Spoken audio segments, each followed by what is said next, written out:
Good afternoon, everybody, and welcome back.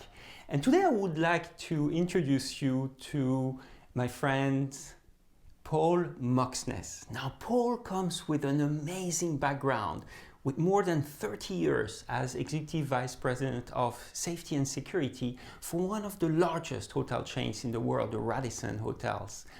Now, Paul is an expert, obviously, on safety and security, something that I think is at times overlooked when it comes to understanding the leader responsibilities. However, today, Paul is going to explain to you the importance of setting goals, or rather, how to properly set goals. We've been told all the time that setting goals is at the forefront of success. Yet, Paul will take a very different approach, a very unique approach today, to tell you, well, no, maybe not, or it depends how you do it. And I really love today's presentation of Paul. Very humble, very true, and also very insightful, with very unique ideas. So enjoy Paul's presentation, and I'd like to thank him for doing this, this presentation for you guys today, and I will see you later. Thank you. Hi there. I want to start by thanking the International University of Monaco and my friends Bertrand Petyt and Lilian Bougie for inviting me to speak with you all today. One of the things I'm going to talk about today is the notion of setting goals and achieving goals and believing that doing that is the only pathway to eternal success in your life or in your career or in whatever.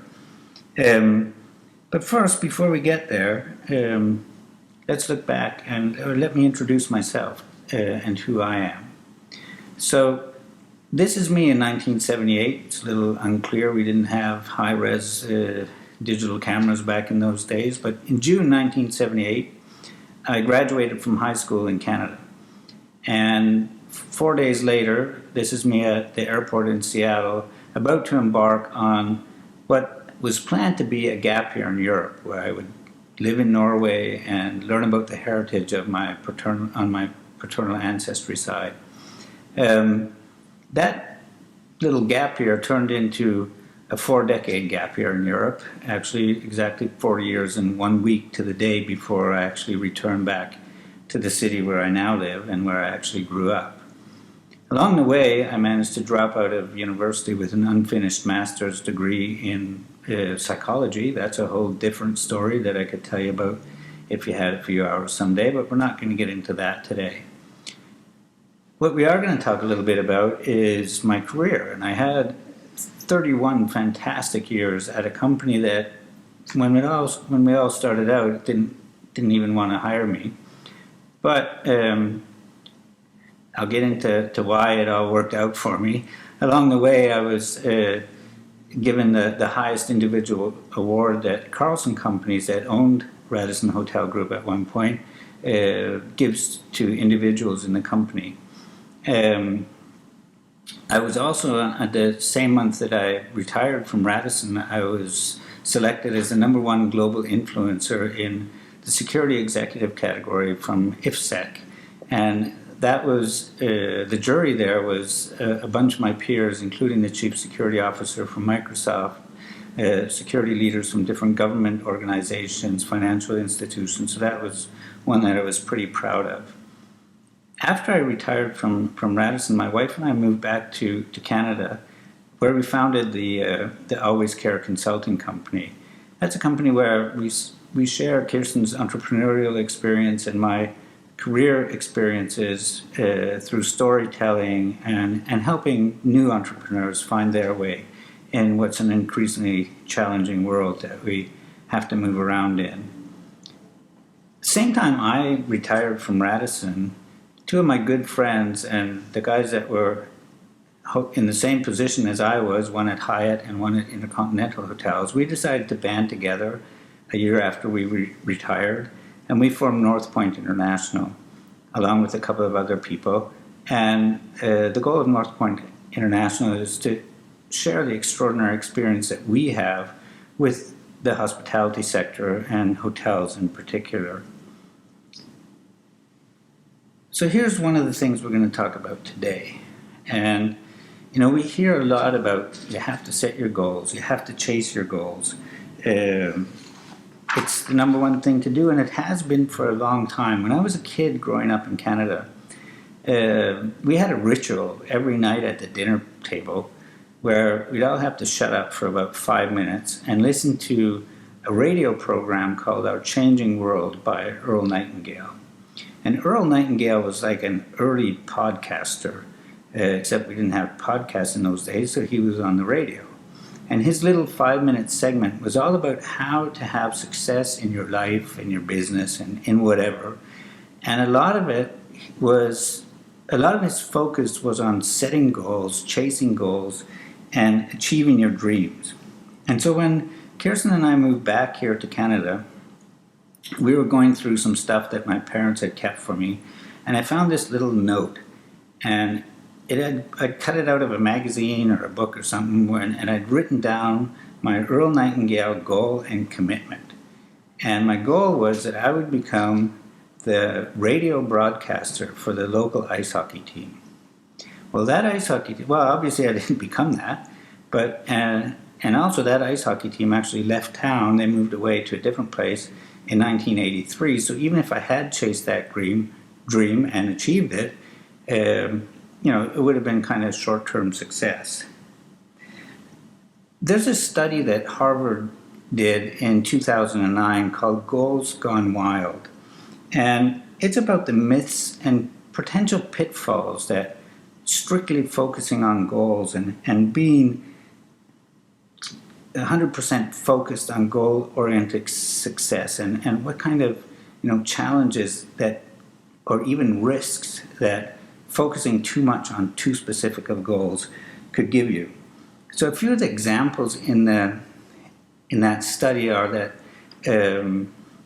a big department store chain that also had an automotive sector, Sears, they set goals and targets, very specific ones on revenue and performance for their auto mechanics. And what they found out was that because they wanted to achieve the goals, because they were so rewarded for achieving goals, the auto mechanics were performing unnecessary repairs and overcharging their customers for the repairs that they did do.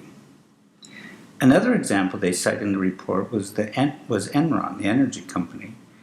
They were paying bonuses based on future years' revenues, big bonuses to their executives. And when everything finally caught up to them, they obviously went bankrupt. And a lot of people that worked for the company or had invested in the company, they lost their whole pension savings. Ford, the car company, I think it was in the late 60s, they set the goal of developing a new car that would weigh less than 2,000 pounds and cost less than $2,000 when it rolled off the line. And they were 100% focused on the goal. Along the way, the engineers discovered that they had some design faults that could be potentially dangerous.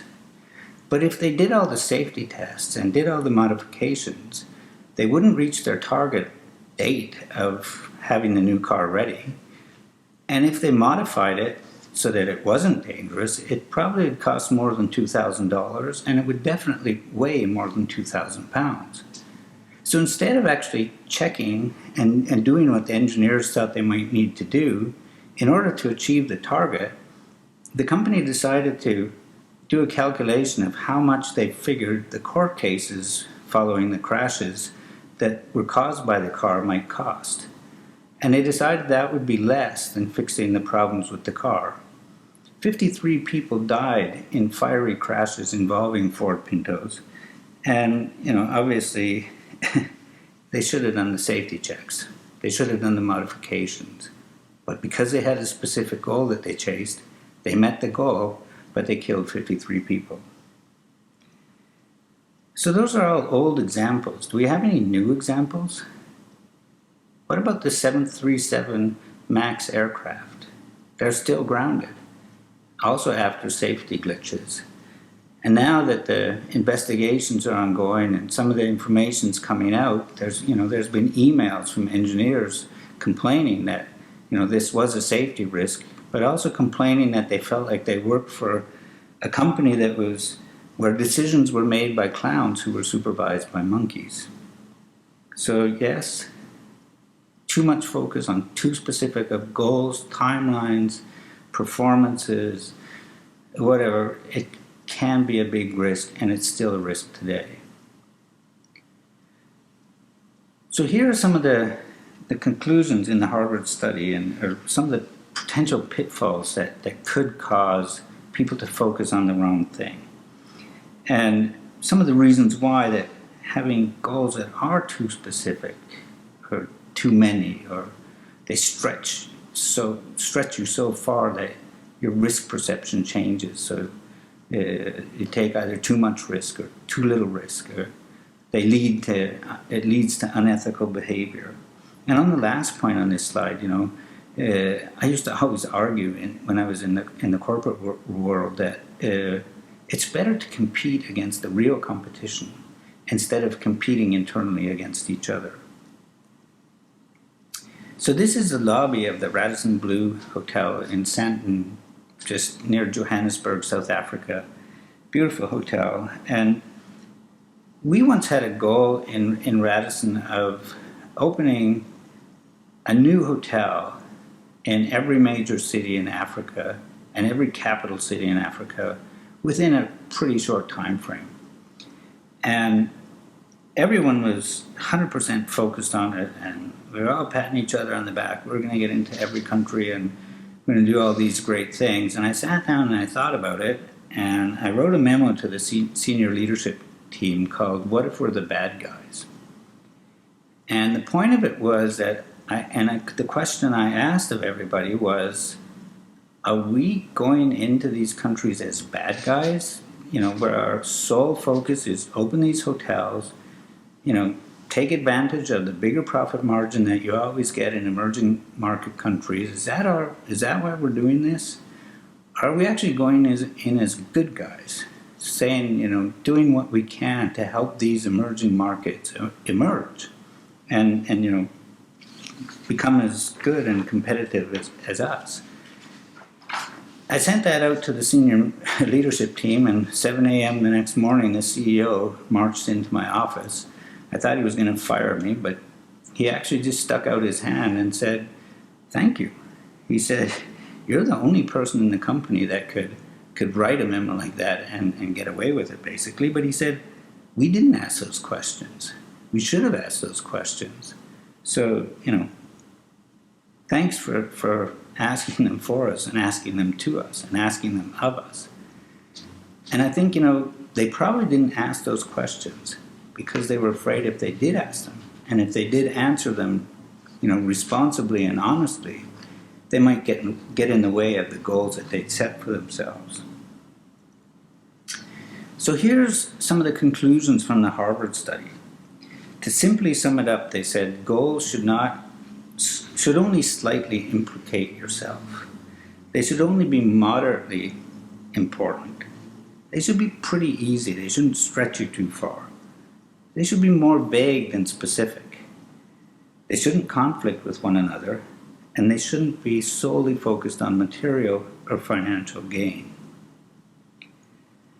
So try to think of a rule that doesn't have an exception. So here's my exception to this rule. This is my younger brother. When he was 11 years old, he saw an interview with Steven Spielberg on TV, and he immediately went to my mother and said, "When I grow up, I'm gonna make movies."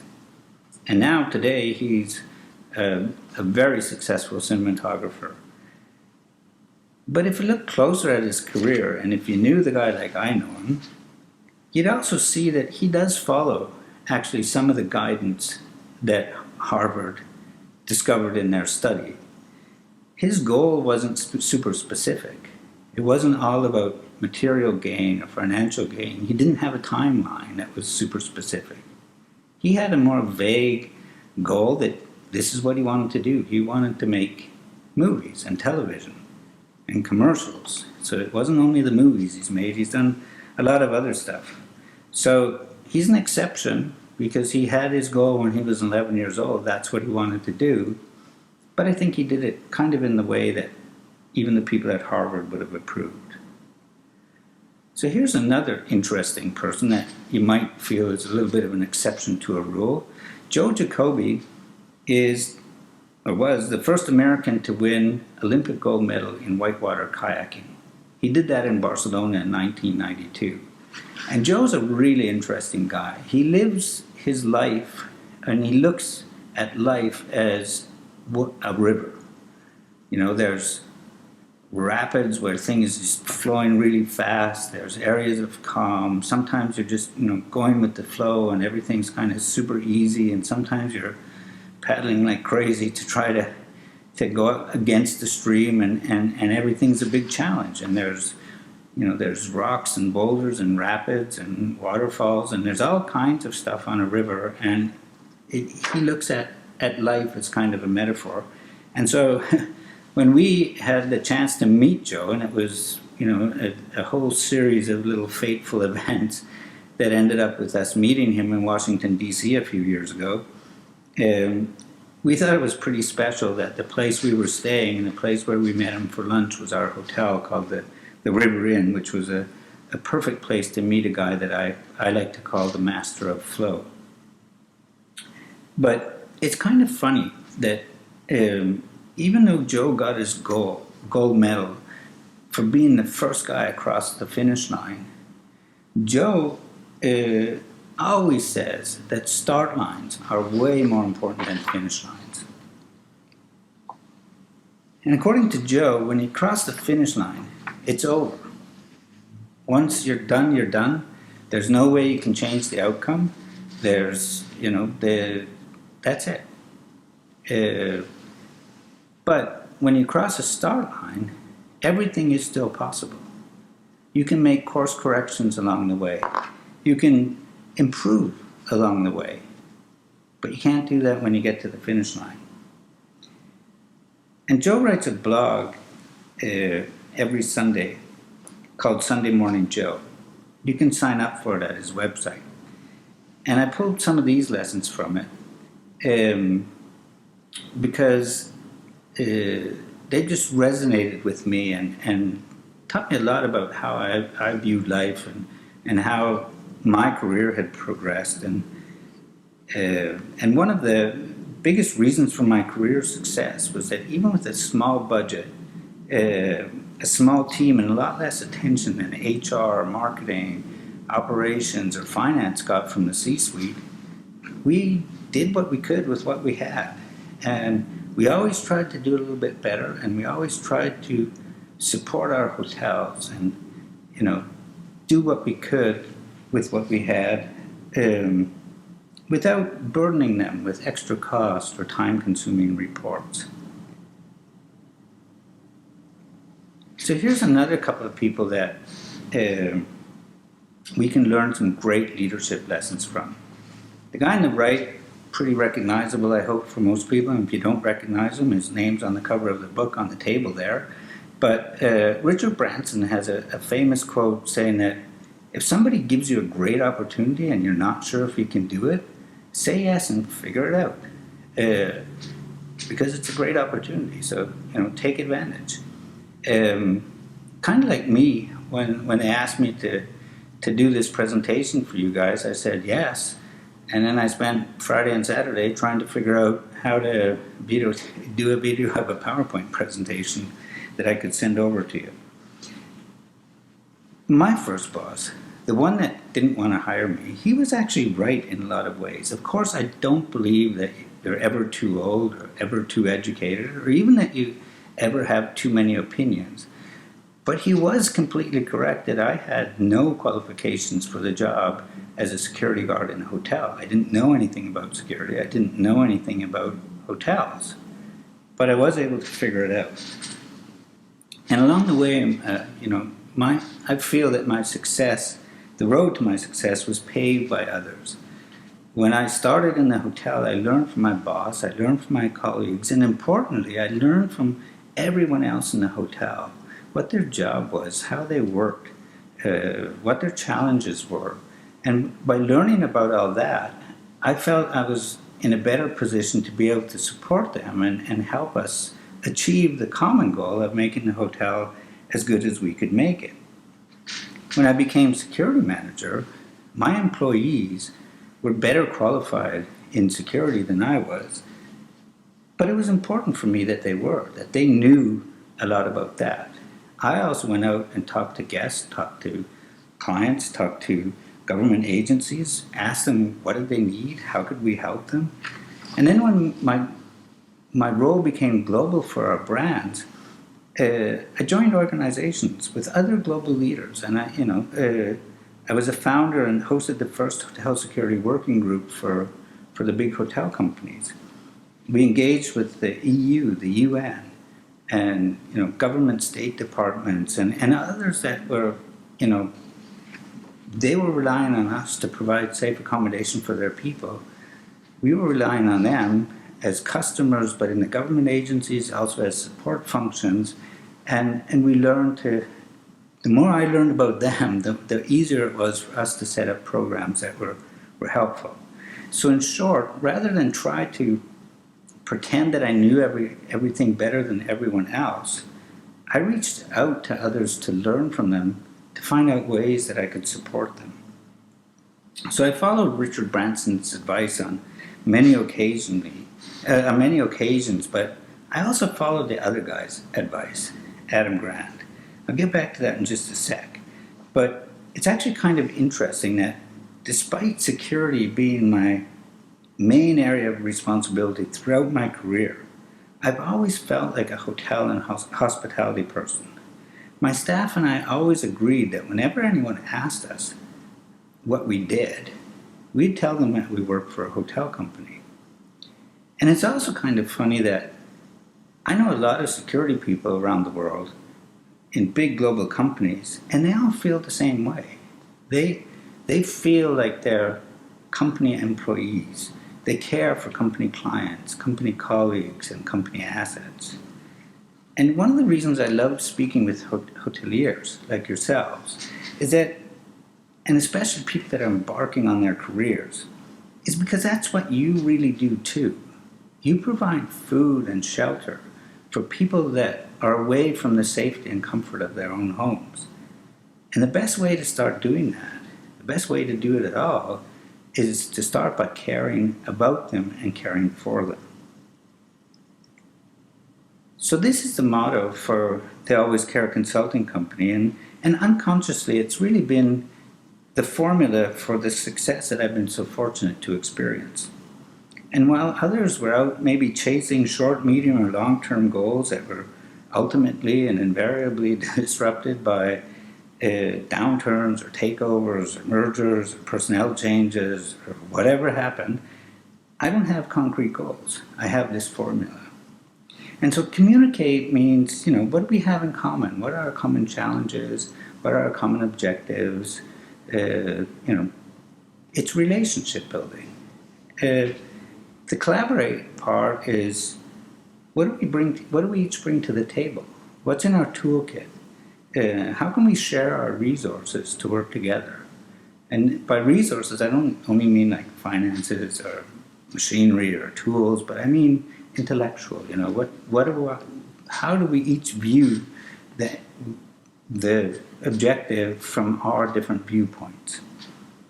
And then the last one, the main one for me, is contribute. And this is where Adam Grant on the previous page comes in. He wrote a book called Give and Take.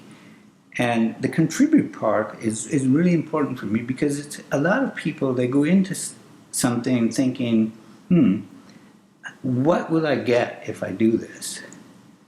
And for me, it's more about what you give, not what you think you can get. Because as soon as you start having a goal of getting this much or getting this out, you're actually limiting a lot of your opportunities that you might not already see. So for me, this is the most important one. Not about what you can give or what you can get. It's more about what you can contribute, what you can give. So I'd really recommend Adam Grant's book, Give and Take. But let's sum up. So the key leadership lesson I learned along the way is it's not about setting and achieving goals. It's more about doing the right thing and doing things right. It's about always trying to be better. one small step at a time. You don't need to have big, ultimate, endgame goals. If I had chased my original goal of being an ice hockey broadcaster on the radio here, I'd have been unemployed when the team left town in 1983. So, if anything, it would have been a really short-term experience, and I wouldn't probably have had any of the really awesome, life-changing experiences around the world that I've had. So when you stop focusing blindly on goals, you find opportunities you didn't realize were there. When I dropped out of university, I wanted to work in travel. I was thinking airlines, airports, travel companies. I wasn't thinking hotels. So, if I'd focused blindly on airlines, travel companies, and airports, I would never applied for the job that was hardly even a hotel job. It was a security job in a hotel. But as soon as I found myself in the hotel, I realized that this was something I hadn't thought about at all, but it was also something that I really felt attracted to. And I realized right away that I wasn't going to use this as a foot in the door at the airline. This was going to be my career.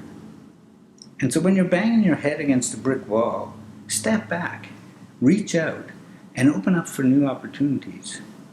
I met Joe Jacoby, or got contacted by him because I shared one of his posts on LinkedIn. And the post was, when you're stuck, reach out to one person.